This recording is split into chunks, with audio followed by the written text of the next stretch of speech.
మిమ్మును క్షమించిన ప్రకారము మీరును ఒకరినొకరు క్షమించుడి. ఎఫెసీలకు రాసిన పత్రిక 4:32. అయ్యా, తండ్రి అని దేవుని పిలిచే అర్హత లేకున్నను దేవుడు క్షమించి పాప శాపమును తొలగించి యేసుక్రీస్తు ప్రభువారు తన రక్తము చేత పాప శుద్ధీకరణ చేసి తనతో సంబంధం, సహవాసం కల్పించాడు. దేవుడు పాపపు స్త్రీని క్షమించాడు. సిలువలో కుడి ప్రక్కన ఉన్న దొంగను క్షమించాడు. ఎంత ఘోరపాపినైనా దేవుడు క్షమిస్తాడు.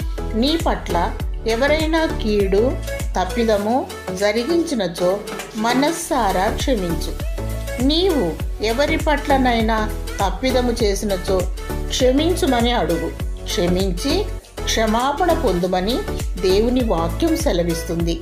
నీ శత్రువును 77 సార్లు క్షమించాలి, మర్చిపోవాలి. ప్రియనేస్తమా, నీలో ఉన్న పగలు తొలగించుకో. శత్రువు కొరకు ప్రార్థించు. శత్రువును యథార్థముగా క్షమించు. హృదయపూర్వకంగా దీవించు. దేవుడు నిత్య జీవం ఇస్తాడు. నీతి రాజ్యం దయచేస్తాడు. దేవుని ఆజ్ఞను పాటించు. దేవుడు నిన్ను సమృద్ధిగా దీవించి ఆశీర్వదించునుగాక. ఆమేన్.